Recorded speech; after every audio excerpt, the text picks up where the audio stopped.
po mga kababayan, magandang gabi po sa inyo lahat. Masakit man po isipin na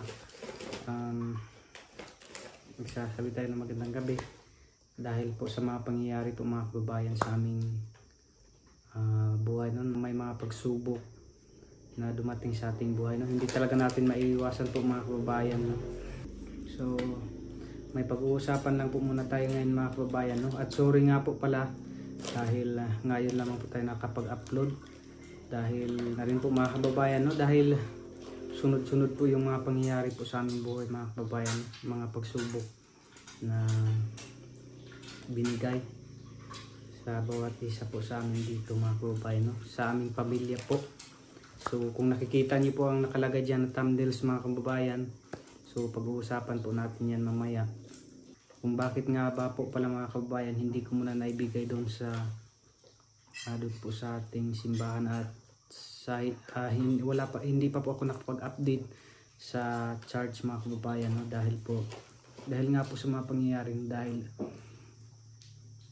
nung una po mga kababayan ay pumanaw po yung papa ng aking papa, tapos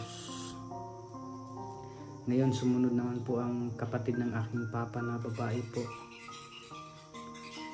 Pagkatapos sunod naman po yung stepmother po ni Peking Bombay mga kababayan na kapatid din po ng aking lolo, So grabe po yung mga pangyayari mga kababayan, na dumating sa aming pamilya po mga kababayan. Kaya grabe yung hindi sana namin matanggap mga kababayan, pero lahat tayo doon po tayo papunta, doon tayo patungo. So pagkatapos po doon mga kababayan ay sumunod naman po yung kapatid ng aking papa na lalaki. Ngayong taon lang po mga kababayan, ngayong taon 2025, sunod-sunod po yung mga namatay sa aming mga pamilya. Pagkatapos po ulit ng pagkamatay ng kapatid ng aking papa mga kababayan na lalaki, ngayon ay sumunod naman po yung pinsan po namin, na anak po ng kapatid ni Peking Bombay mga kababayan, na kanyang stepbrother po. So ngayon naman po mga kababayan, kahapon lang po ng October 26, 2025, pumanaw na po ulit ang aking tiyuhin po mga kababayan, na kapatid po ng aking mama mga kababayan, na siya rin po ang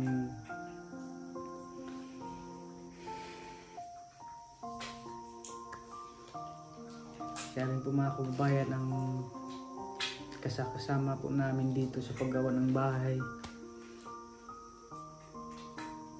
Kumbaga kasali rin po siya mga kababayan kung bakit naitayo po itong bahay, dahil siya rin po yung simula po umpisa, siya rin po yung kasama ko sa pagtulong. Dalawa po yung tito ko na naggawa po dito mga kababayan.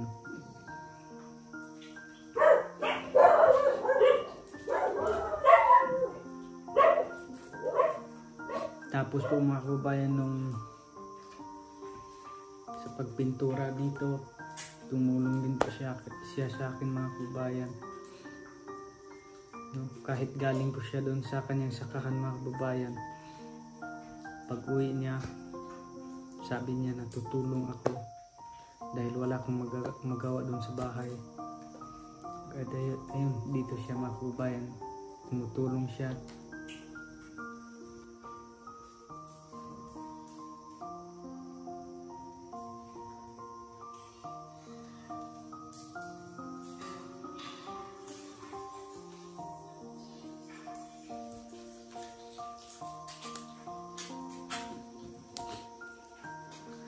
Tapos po nung mga kababayan, nung nagpa-extend sana ako dito ng kusina po mga kababayan dyan sa likod, magpapagawa sana ulit ako. So sabi niya ngayong linggo na lang daw sila magtratrabaho.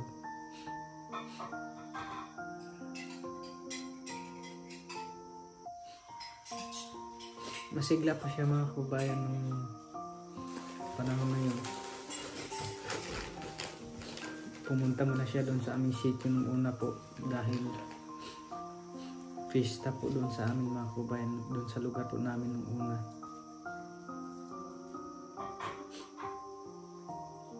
Katapos doon po mga kababayan, doon na po siya binawian ng buhay.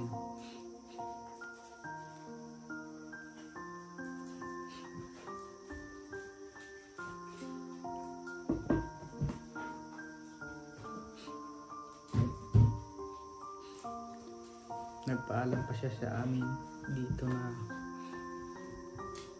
yun, ngayong linggo na lang daw siya magtatrabaho, pero yun na pala ang kanyang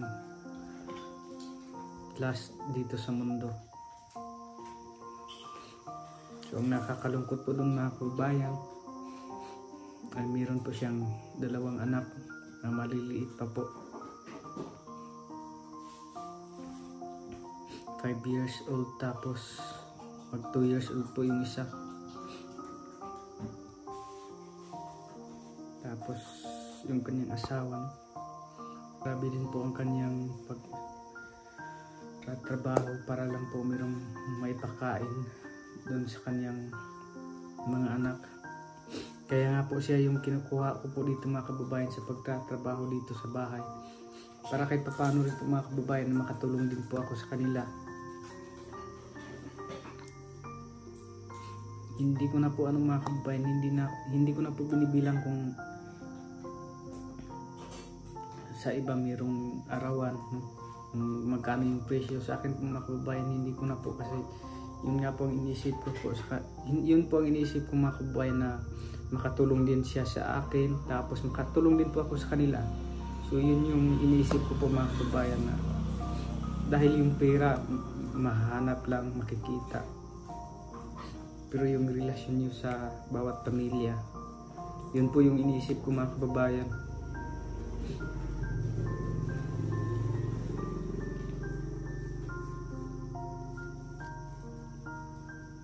So grabe din po yung mga kababayan, masigla pa siya mga kababayan. So hindi po talaga natin alam kung kailan tayo babawiin, kung kailan babawiin ni Lord ang ating buhay, no? Hindi natin alam kung bukas ba kukunin na ni Lord. Walang isa sa atin ang nakakaalam kung kailan tayo kukunin, kung kailan babawiin ang ating hininga. Kaya sa mga kababayan po dyan, hanggat maaga pa po, kailangan na po nating i-accept si Jesus Christ as a Savior. Kung paano natin ma-accept si Jesus Christ mga kababayan, ano lang, repent our sins. Hihingi tayo ng patawad sa Panginoon sa mga nagawa nating kasalanan. So yun po mga kababayan, balik po tayo dun sa topic po kanina mga kababayan, yung nailagay ko po sa thumbnails. So yun po yung dahilan mga kababayan kung bakit, dahil medyo busy din po mga kababayan. Pagkatapos yun nga po, sunod-sunod. So yung pinsan ko po mga kababayan, na pamangkin po ni Peking, anak po ng step brother po ni Peking Bombay, na ilibing lang po nung 22 October 22 lang po mga kababayan na ilibing. Tapos ngayon naman po October 26 namatay din po yung aking tito mga kababayan, na kapatid po ng aking mama.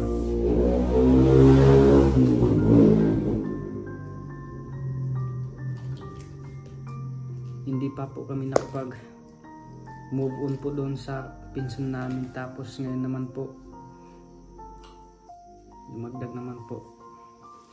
Pero yun nga po ang sinasabi ko mga kababayan, din ulit po, na wala tayong magagawa dahil yung buhay natin ay hiniram lang natin sa ating Panginoon.